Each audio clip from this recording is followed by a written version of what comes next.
জন্য খেয়াল করি আমরা এই কাজটা করার জন্য আমাদের 3টা ঘরের দরকার, যেহেতু বলেছে গণসংখ্যা বহুভুজ। তাহলে এটার জন্য আমাদের একটা ঘর হচ্ছে শ্রেণীব্যক্তির ঘর, আমরা উদ্দীপক থেকে বা আমরা খ থেকে নিতে পারি। একটা হচ্ছে মধ্যমান বা মধ্যবিন্দুর ঘর, এটা আমরা খ থেকে নিতে পারি। এবং আরেকটা ঘর হচ্ছে গণসংখ্যার ঘর, এটা আমরা খ থেকে, এই 3টা ঘর আমরা খ থেকে নেব, বাকিগুলো আমাদের নেওয়ার দরকার নাই। এখন খেয়াল করো, আমরা যদি এখানে লেখাটা পড়ি, যে এখানে বলা হচ্ছে এখানে শক কাগজে, এই কাগজটাকে বলা হয় শক কাগজ। খেয়াল করো, এটাকে বলা হয় শক কাগজ, এটা হচ্ছে শক কাগজ। তাহলে শক কাগজে এক্স অক্ষ বরাবর, এক্স অক্ষ বরাবর, এক্স অক্ষ কোনটা? এক্স অক্ষ হচ্ছে এইটা, অর্থাৎ এইটা হচ্ছে এক্স অক্ষ। এই যে এখানে খেয়াল করো একটা এক্স অক্ষ রয়েছে, তাহলে এটা হচ্ছে এক্স অক্ষ। এখন শক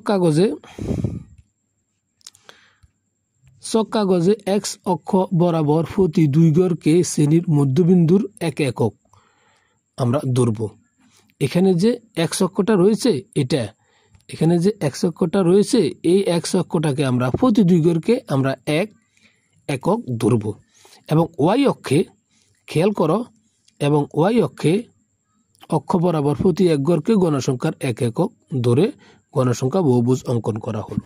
অর্থাৎ আমরা এখানে শ্রেণীর মধ্যবিন্দুর গড়টা আমরা ধরব এক্স অক্ষে, এবং গণসংখ্যার গড়টা, এখানে যে গণসংখ্যার গড়টা রয়েছে, এটা আমরা ধরব ওয়াই অক্ষে।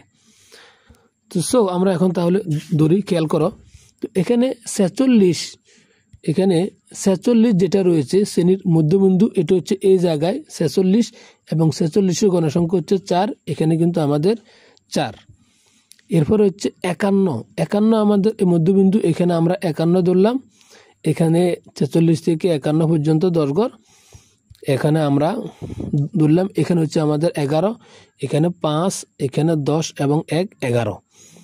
এরপরে হচ্ছে 56 যেটা, সেটা এখানে, এবং এটার জন্য আমাদের 13, এখানে খেয়াল করো আমাদের 13 ঘরে পড়ছে।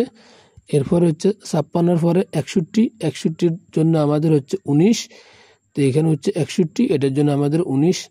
অর্থাৎ আমরা এখানে 5, এখানে 10, এখানে 15, এখানে 20 এবং 1 কম হবে 19। এরপর হচ্ছে আমাদের 66 যে ঘরটা রয়েছে, 66 খেয়াল করো, 66 ঘরে হচ্ছে 8, এখানে কিন্তু আমাদের 66 ঘর, এবং এটার জন্য হচ্ছে আমাদের 8। এরপর হচ্ছে 71-এর জন্য আমাদের হচ্ছে 5, এই 71, এটার জন্য আমাদের 5।